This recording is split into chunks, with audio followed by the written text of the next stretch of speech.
সামাজিক সভা হয়েছে, সম্মিলিত জাতীয় ঐক্য ভ্রাতৃত্ব বন্ধনের সভা। ইতিহাসে লেখা থাকবে এই 30শে জানুয়ারি আপনারা কুচবিহার সফল করেছেন সবাই। এটা আল্লাহ অনুগ্রহ এবং করুণা। এখানে আমাদের সম্মানিত অতিথিবৃন্দ, অরুণজিৎ ভিতপুর যে মঠ, আমি তার গেছি, তিনি আমাকে ডেকেছিলেন। তার ধর্ম তিনি পালন করছেন, করবেন মনের প্রসারতায়। আমাকে বলেছিলেন, চৌধুরী সাহেব অমুক দিনে আমাদের একটা বড় উৎসব, আপনি আসবেন। আমি গেছি। এখানে হাইকোর্টের 40 বছরের প্রবীণ আইনজীবী আব্দুল সামাদ সাহেব, এম.এ. সামাদ, যিনি ওয়াকাফের বিষয়ে পোকা লড়াই করেন সামাজিক এবং আইনগতভাবে। একইভাবে লিগ্যাল সেল আছে আমাদের 12 জনের কমিটি, তার অন্যতম সদস্য হলেন এম.এ. সামাদ সাহেব, কলকাতা হাইকোর্ট। এখানে প্রতীক মজুমদার আছেন, পেশায় হাইকোর্টের আইনজীবী, কিন্তু শ্রী চৈতন্য দেবের আদর্শে তিনি আদর্শিত। তিনি শোনালেন নবদ্বীপের নদীর ওপারে, ভাগীরথীর ওপারে এক মুসলমান কাজী সাহেব ছিলেন, যিনি কোরআন হাদিস জানতেন। 10-12 বছর নৌকা করে গিয়ে কাজী সাহেবের বাড়িতে ইসলাম ধর্মের জ্ঞান লাভ করতেন। তার নাম হলো চৈতন্য দেব।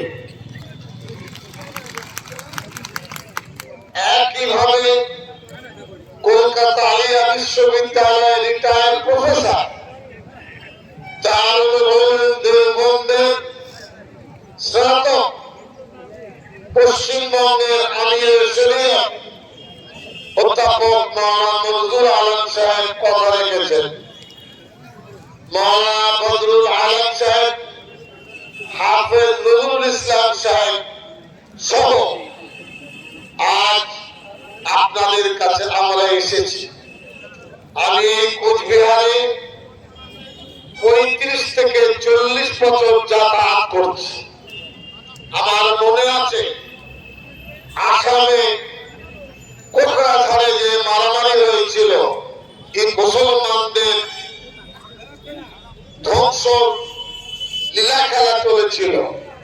এই আলিপুর দুয়ারে ওখানকার শরণার্থীদের পশ্চিমবঙ্গ সরকার ঠাঁই দিয়েছিল।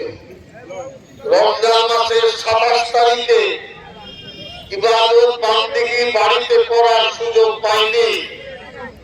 কলকাতা থেকে রিলিফ নিয়ে ওই 4 নম্বর কাশিয়া বাড়িতে রাত কেটে আপনার 2 দিন থেকে লক্ষ লক্ষ টাকা ত্রাণ জমিয়ে আইন দিয়েছিল আল্লাহ মেহেরবানি। এবং একেবারে কার মাথা কেটেছে, হাত কেটেছে, সে করুণ দৃশ্য আমাদের সামনে ভাসছে। দক্ষিণবঙ্গ থেকে আমরা চুপচাপ থাকতে পারিনি। তাই আজকের সভার আয়োজনে হাফিজ আনোয়ার, মাওলানা মুজিবুর রহমান, হাফিজ মাওলানা সুলাইমান, মাওলানা আবু বকর, হাফিজ আব্দুল গফুর, হাফিজ আবুল খায়ের, আব্দুল রশিদ, হাফিজ ইয়াকুব এবং হাফিজ নবিউল্লাহ সহ এদের অক্লান্ত পরিশ্রম এত বড় জামায়াত কুচবিহারে হয়নি। বড় মাঠ আছে, জমিয়ে চেয়েছিল। আমি সেখানে বইমেলা করেছি, পুলিশ আর পৌরসভা বিশ্বাস করেনি, বাধ্য হয়ে এখানে করতে হচ্ছে। যদি সেই মাঠ আমরা পেতাম তো আজকের থেকে আরো 4 গুণ জমায়েত সেখানে হতো। কোনো আবদার করি না। আমরা দেশের শান্তি শৃঙ্খলার জন্য নির্ণায়ক। আমাদের বাদ দিয়ে দেশে শান্তি আসবে না। আমাদের বাদ দিয়ে দেশ ভালো থাকবে না। দেশকে করতে গেলে মুসলমান সমাজকে সমমর্যাদা দিতে হবে। এটা কোনো ভিক্ষা চাওয়া না। সোজা বলে ঘি না উঠলে আঙুলটা ব্যাকা করে ঘি তুলতে হবে। আমরা কারোর গোলাম চাকর নয়। এদেশ আমাদের। জন্মসূত্রে ভারতীয়, পৈতৃক সূত্রে ভারতীয়, অধিকার সূত্রে ভারতীয়। আছি, ছিলাম, ইনশাল্লাহ থাকবো। যে সমাজ, যে জাতি ব্রিটিশের বিরুদ্ধে লড়াই করতে পারে, আরএসএস কে ফু মেরে উড়িয়ে দেওয়ার ক্ষমতা আপনারা। কিসের শক্তি দেখায় তারা? সারা পৃথিবীতে চাঁদা তোলে আরএসএস ভিখারি। আমি বললাম আপনাদের, আমি সাউথ আফ্রিকা গিয়েছিলাম, জোহানেসবার্গে যার বাড়িতে ছিলাম, একটু সকালবেলায় হাঁটতে হাঁটতে আমার পরিচিত আত্মীয় বলছে, আমি বললাম এটা তো ভারত মতের মডেলের মন্দির। তখন বললেন এখানে আরএসএস এর লোকেরা ভিক্ষা চাইতে আসে। বুঝলেন? বড় বড় কথা, ডায়লগ। ভিখারির দল, এদের কাছে দেশপ্রেম শিখতে হবে। লন্ডনে ইন্ডিয়া হাউস বলে একটি বাড়ি আছে। ভারতবর্ষের স্বাধীনতা আন্দোলনের 180 বছরের ইতিহাস আছে। সেই লন্ডনে আমি গেছি, 1.5 মাস প্রায় ছিলাম। এটা বোধ হয় 2005-এর ঘটনা। আমি চাইলাম ইন্ডিয়া হাউসে ঢুকবো, দেখলাম তালা বন্ধ, সময় আমাদের সাথে মিলছে না। তবুও দাঁড়িয়ে দাঁড়িয়ে দেখলাম কি আছে সেখানে। ব্রিটিশ আমাদের ক্ষতি করেছে, কিন্তু ইতিহাসের তথ্য তারা সঠিক রেখেছে। তারা লিখেছে ভারতের স্বাধীনতা আন্দোলনে আনন্দের অবদান। তারা লিখেছে আরএসএস ব্রিটিশের পায়ের তেল লাগিয়েছে, এদের কোনো অবদান নেই। আপনাদের তো ওখানে হাই কমিশনার আছে, আমাদের দেশে বড় হাই কমিশনার। ইন্ডিয়া হাউস থেকে তথ্য বের করো, বলো যে ভারতের স্বাধীনতা আন্দোলনে আরএসএস এর একটা লোক শহীদ হয়েছে। বেঈমানদের যাবো, দেশের স্বাধীনতা আনবে। যে মা তার শিশুকে জন্ম দেয়, তার রক্ত তার সাথে থাকে, পেটের যন্ত্রণা তার সাথে থাকে, সে তার ছেলের কষ্ট দেখতে পারে না। আরএসএস বিজেপি দেশের জন্ম দেয়নি বলে দেশের মানুষের কষ্ট দিচ্ছে। এরা যদি ভারতবর্ষের জন্ম দিত, তরুণ কিন্তু ভিক্ষুর মনে কষ্ট থাকতো না। অনেক তথ্য আজকে শুনলাম। আমি ভিক্ষুকে বলবো, এগিয়ে চলুন, যা চাইবেন তার থেকে 800% বেশি সমর্থন আমরা দেবেন। আমাদের প্রতীক মজুমদার হিন্দু, এরা হলেন আসল সনাতন ধর্ম, আর ওরা হলেন নকল হিন্দু।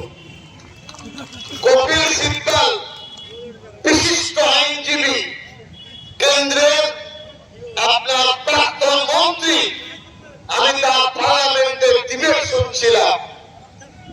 তিনি বললেন, মোদীজি, अमित शाह जी, लड़ाई मुसलमान से नहीं है, लड़ाई असली हिंदू और नकली हिंदू हमसे आपकी लड़ाई है। কিছু বুঝলেন কথা? কপিল সিব্বল ভারত প্রসিদ্ধ অ্যাডভোকেট, প্রাক্তন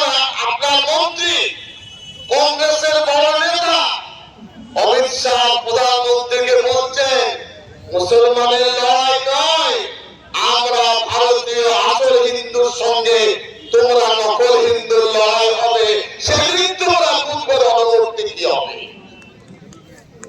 বোঝা গেল?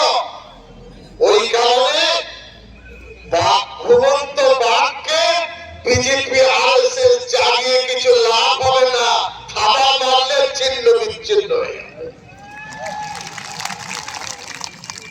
মুসলমান কোরবানির জন্য আমরা আছি, দেশটা আমাদের জন্ম থেকে কম। বাবা আদম এখানে এসেছে এই ভারতে, এই ভারতের প্রথম খাজা আজমেরি মঈনুদ্দিন চিশতি রহমতুল্লাহ আলাইহি, তিনি সাম্প্রদায়িক, লজ্জা হয় না তার কবরের চাদর পাঠাতে?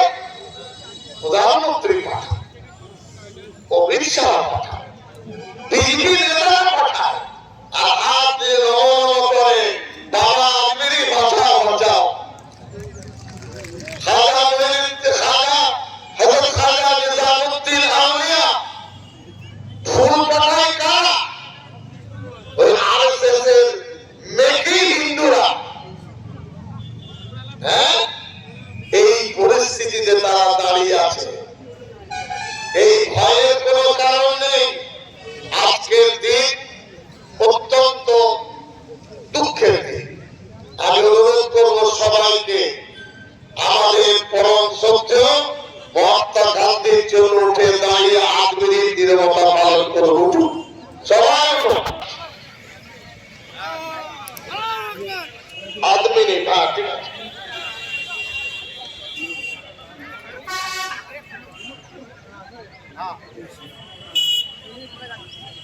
বসো। মাঝখান থেকে উঠে গেলে তাকে বলবেন চলে যেতে। মাঝখানে ওটা উঠে নেই, পেশাব লাগলে পরে করবে। বসুন বসুন, তাড়াতাড়ি বসুন। আমরণ অনশন করেছিলেন, ভিডিও হচ্ছে, রেকর্ড হচ্ছে, শুনে নিন। মিথ্যা কথা বলা আমাদের স্বভাব নয়। গান্ধীজির সাথে প্রতিদিন মাওলানা হিফজুর রহমান রহমতুল্লাহ আলাইহি, যিনি আমাদের সর্বভারতীয় সাধারণ সম্পাদক ছিলেন, স্বাধীনতা সংগ্রামী ছিলেন, দেখা করতেন 10টা 11টায়। গান্ধীজি কেন এত আমরণ অনশন করছে? কেন করেছিলেন? ভারতবর্ষে হিন্দু মুসলমান দাঙ্গা করা চলবে না। কেন করেছিলেন? ভারতবর্ষে হিন্দু রাষ্ট্রের পক্ষে নয়, মূল্যবোধ ভ্রাতৃত্ব বন্ধন। যেদিন তিনি খুন হবে সেই দিন 10টার দিকে মাওলানা হিফজুর রহমান সাহেব রহমতুল্লাহ আলাইহি দেখা করতে গেছে। ইতিহাসে আছে, আপনারা ভুলে গেছেন। আমাদের পড়াশোনা করতে হবে।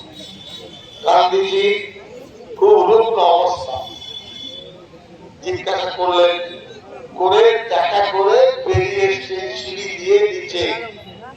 মহাত্মা গান্ধীজি বলছেন, হিফজুর রহমান তর্ক করো।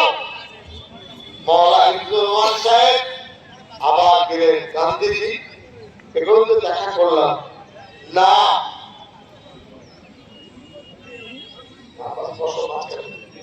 আপনাদের দেখি কারণ আছে। কি কারণ? আমি পবিত্র কোরআন পড়ি, আমার কাছে একটা কোরআন মজিদ আছে। আমি মনে গেলে কোরআনের অপমান হবে, আপনার হাতে দিচ্ছি, আপনি দিয়ে যান।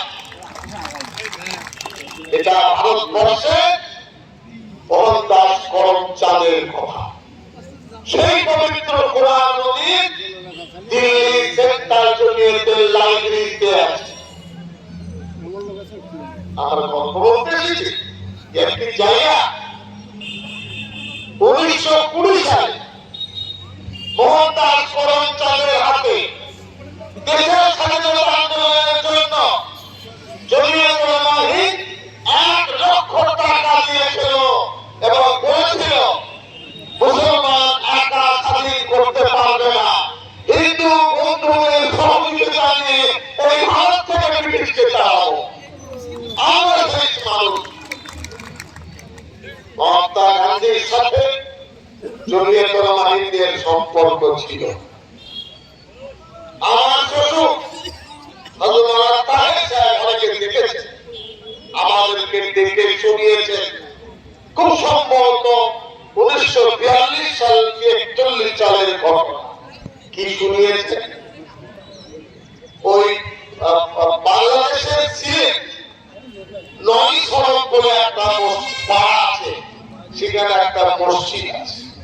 সেই মসজিদে 4 দেওবন্দের হাদিস শাস্ত্রের পণ্ডিত 12 বছর জেল খেটেছেন। নেহরুজি তার পায়ের কাছে বসতেন। তার নাম শেখুল ইসলাম হোসেন আহমদ মাওলানা। রোজার মাসে একজন প্যান্ট শার্ট পরে ভদ্রলোক এসেছেন 10টা 11টা, দরজায় বলছেন এসে, মাদানী সাহেব হ্যাঁ, যারা আগে দেখা করছেন কি করছেন, আল্লাহ বিল্লাহ হযরত শেখুল ইসলাম আমির রহমাতুল্লাহ আলাইহি কাপড় দিয়ে ঘেরা মসজিদের এক কোণে তার থাকার জায়গা করা হয়েছে। খবর পেয়ে বললেন বলাইও আসো। 1 ঘন্টা ধরে আলোচনা হলো। কিসের আলোচনা করে বলি 1 ঘন্টা পরে বেরিয়ে গেল। আমার শ্বশুর হযরত তাহের বলছেন নেতাজি সুভাষ চন্দ্র বোস এসেছিল শেখুল ইসলাম হোসেন আহমদ মাওলানার কাছে, যে ভারতবর্ষে স্বাধীনতা আন্দোলন কোন পথে পরিচালিত করবো, তোমরা আমাদের তাড়াবে। এত বড় স্পর্ধা, আমাদের নাগরিকত্ব কেড়ে নেবে, এত বড় হিম্মত। ওয়াকাফ বিল নিয়ে আমাদের সম্পত্তি কাড়বে। ঢিল মারলে পাটকে খেতে হবে ইনশাআল্লাহ বলে যাচ্ছে আপনাদের। সারা ভারতবর্ষ উত্তাল হয়ে বলবে পাস দেখা যাবে। 1 নেশন 1 ভোট পাস করাতে পারেনি, বিরোধীরা লড়াই করে বিজেপির পক্ষ থেকে দিচ্ছে। এটাও আমাদের মুখ্যমন্ত্রী মমতা ব্যানার্জি বিধানসভায় বসে এনেছেন একটা প্রস্তাব, ওয়াকাফ মুসলমানদের স্পর্শকাতর বিষয়। এর পক্ষে ওই বিলকে আমরা সমর্থন করি না, আমরা সমর্থন করব না। ভারতবর্ষে কোন রাজ্যে হয় 28টি রাজ্যের একমাত্র পশ্চিমবাংলা। আমার বাচ্চাটার কবরস্থান দখল করবে, মুসলমানরা চুরি করে বসে থাকবে জিজ্ঞাসা করবে, জি আমার মসজিদের সম্পত্তি দখল করবে। আমি দুঃখিত, আমি টিএমসি করি, আমি ক্যাবিনেট মন্ত্রী, টিএমসি নেতৃত্ব রাস্তাঘাটে কথা বলে না। এটা আমার তো কেন পরিবেশ তৈরি করে না, কেন সুযোগ দিচ্ছে? মমতা ব্যানার্জি জোর করায় বিধানসভায় কাঁপিয়ে দিচ্ছে। কুচবিহার জেলার নেতারা কেন চুপ করে আছে? কেন পশ্চিমবাংলার মানুষ চুপ করে?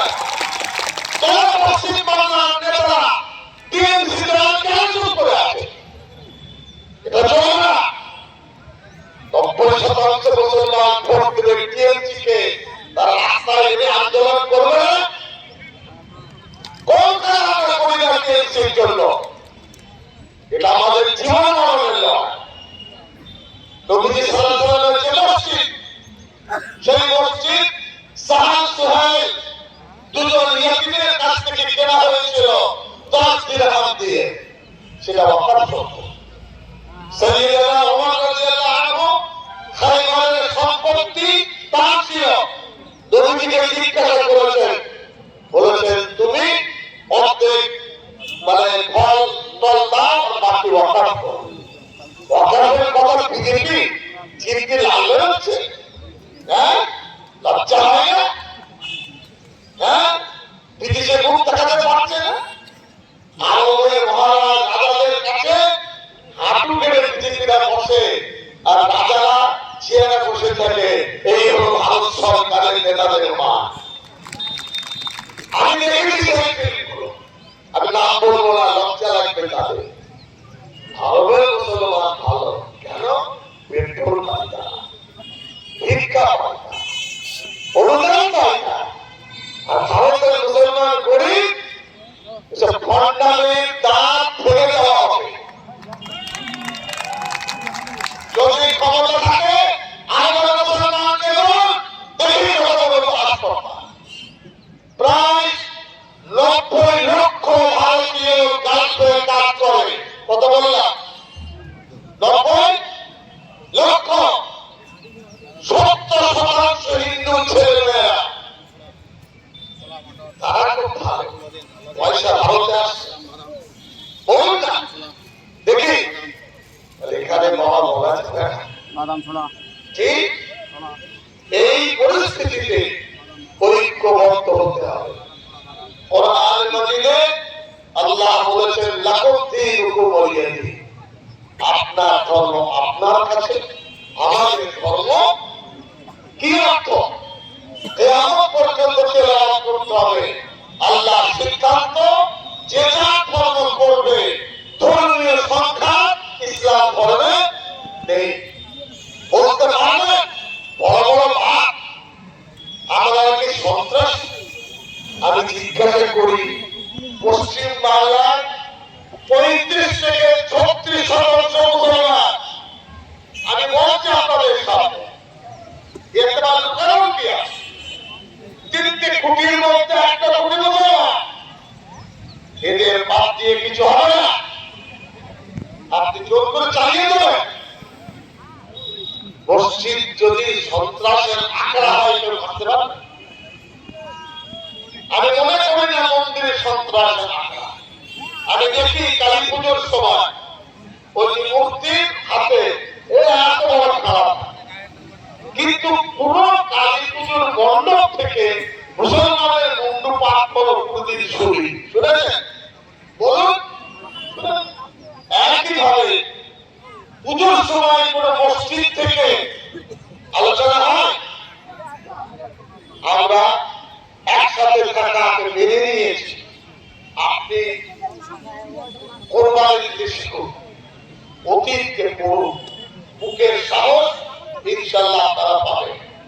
একথা বলার অবকাশ রাখে বিজেপি আরএসএস ভারতবর্ষে গৃহযুদ্ধ লাগাতে চাইছে। এত বড় কথাই বলছে, পেরে উঠছে না তাই। ইন্ডিয়ার democracy, Indian constitution, Indian secularism শক্ত জায়গায় আছে বলে পারছে না। তাদের দেশে যুদ্ধ লাগিয়ে খান খান করে দেবে, এটা তাদের পরিকল্পনা। সাবধানে চলবেন। ভারতের সংবিধানকে ভেঙে দিতে চাই। ওদের সংবিধান নামটা একই আন্দোলন করে দেখো দেশে কত কোরবানি দিয়েছে। আমরা সেই কোরবানি যারা দিয়েছে তাদের বংশধর, সে রক্ত আমাদের মধ্যে আছে। এরা হানাহানি করতে চায়, ভেদাভেদ করতে চায়, দেশাত্মবোধকে ধ্বংস করতে চায়। এরা দেশের শত্রু। আমরা জানি স্বামী বিবেকানন্দ কেনা থাকে মানে লন্ডনের আপনার ওই শিকাগোর বক্তব্যে তিনি বলেছেন ইসলাম ধর্ম সম্পর্কে, বলেছেন আমাদের মধ্যে সুচ্ছাদ নেই। ইসলাম ধর্মকে আমরা ভারতে দেখি, হিন্দু বন্ধু যারা মারা দেন প্রকৃতিতে, তার আপনার কি বলে এতে মূর্তিতে, তিনি বলেছেন নবীজি সাল্লাল্লাহু আলাইহি ওয়াসাল্লাম প্রসঙ্গে প্রশংসা করেছেন কে? স্বামী বিবেকানন্দ। কোন তার ইতিহাসটা? শুধু নিজেদের মন করা ইতিহাস পড়বে? মুসলমানের বিরুদ্ধে বিদ্বেষ রেখে ধর্ম নিরপেক্ষতা ফুটে উঠতে পারে না, পারবে না।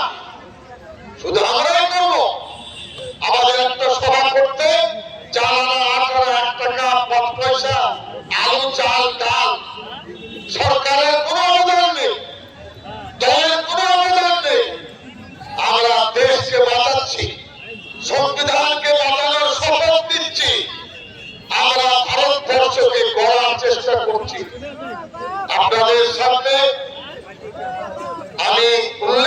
করছি।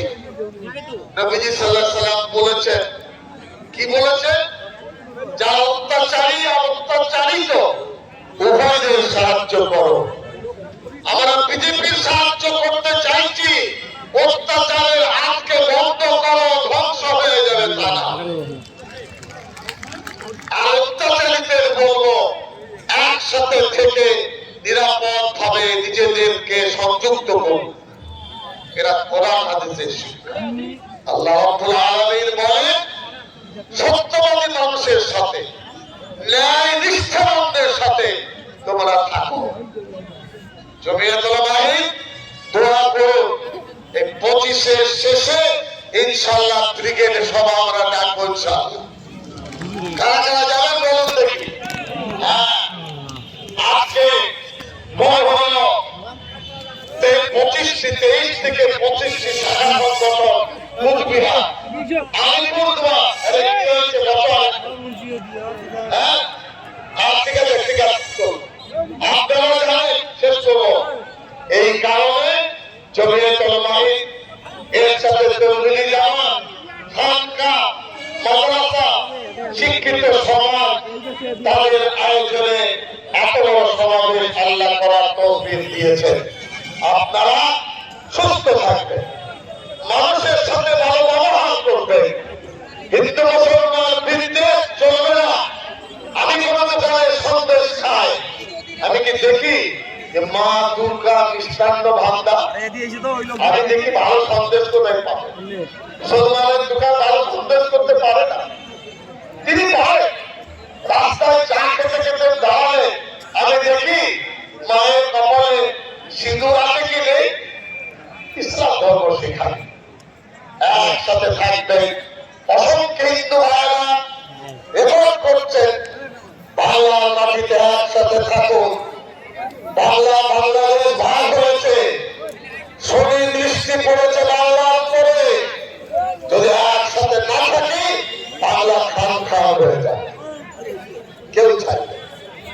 আর ভারতবর্ষে 10% মানুষ বাংলায় কথা বলে, 38,000 গ্রাম, 11 কোটি মানুষ বসবাস করি আমরা একসাথে। আপনার ব্যবসা বাণিজ্য, শিক্ষা, সংস্কৃতি, আপনার দোকানের খরিদ্দার, আমার ব্যবসা আপনার সাথে যুক্ত। বিভেদ করলে দেশটা ক্ষতি হয়ে যায়। আমরা কোনদিন অমুসলিম ভাইদের অশ্রদ্ধা করি না। আমি আর কথা বাড়াবো না, আপনারা দরুদ শরীফ পড়লেন, দোয়া করে আজকে সমাবেশ সমাপ্ত করব। আল্লাহুম্মা সাল্লি আলা মুহাম্মদ ওয়া আলা আলি মুহাম্মদ কামা সাল্লাইতা আলা ইব্রাহিম ওয়া আলা আলি ইব্রাহিম ইন্নাকা হামিদুম মাজিদ। আল্লাহুম্মা বারিক আলা মুহাম্মদ ওয়া আলা আলি মুহাম্মদ কামা বারাকতা আলা ইব্রাহিম ওয়া আলা আলি ইব্রাহিম ইন্নাকা হামিদুম মাজিদ। ও করুণাময় আল্লাহ, আপনার কোনো বিকল্প নেই।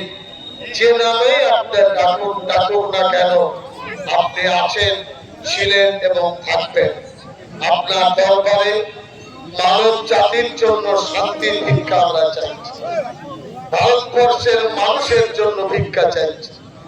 বাংলার মানুষ, কুচবিহারের মানুষ, আলিপুরদুয়ার, জলপাইগুড়ি সহ সকলে শান্তিতে থাকতে পারি, আমাদের সেই পরিবেশ তৈরি করে দেন।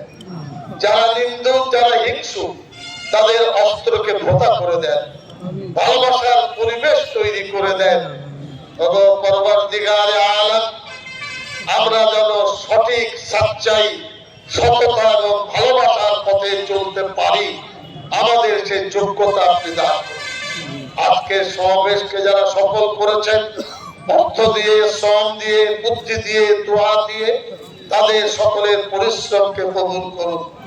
আমরা যে সমস্ত কথা বলার চেষ্টা করেছি, আমার জীবনে পালন করতে পারি, অন্য ভাইরা তার জীবনে পালন করতে পারেন, সে সুযোগ এবং তৌফিক আমাদের দান করুন। রব্বানা আতিনা ফিদ দুনিয়া হাসানাহ ওয়া ফিল আখিরাতি হাসানাতাও ওয়া কিনা আযাবান নার ওয়া আদখিলনাল জান্নাতা মা'আল আবরার ইয়া আজিজু ইয়া গফফার ইয়া রাব্বাল আলামিন। ربنا تقبل منا إنك أنت السميع العليم وتب علينا إنك أنت التواب الرحيم صلى الله تعالى على خير خلقه محمد وعلى آله وصحبه أجمعين برحمتك يا أرحم الراحمين আমি স্লোগান দেব সেটা দিল্লিতে পৌঁছায় পৌঁছবে ভালো করে বলেন হিন্দুস্তান জিন্দাবাদ হিন্দুস্তান জিন্দাবাদ ভারতবর্ষ জিন্দাবাদ ওকাল সম্পত্তির বিল মানছি না মানবো ওকাল সম্পত্তির সংশোধনের বিল মানছি না মানবো সংবিধান বাঁচাও সংবিধান বাঁচাও সংবিধান বাঁচাও জাতীয় সংহতি জিন্দাবাদ জাতীয় সংহতি জিন্দাবাদ জমিয়তে উলামায়ে হিন্দ জিন্দাবাদ জমিয়তে উলামায়ে হিন্দ জিন্দাবাদ কুচবিহার জেলা জমিয়তে উলামায়ে হিন্দ জিন্দাবাদ সকলের প্রতি সালাম দোয়ার আবেদন আসসালামু আলাইকুম ওয়া রাহমাতুল্লাহ ওয়া আলাইকুম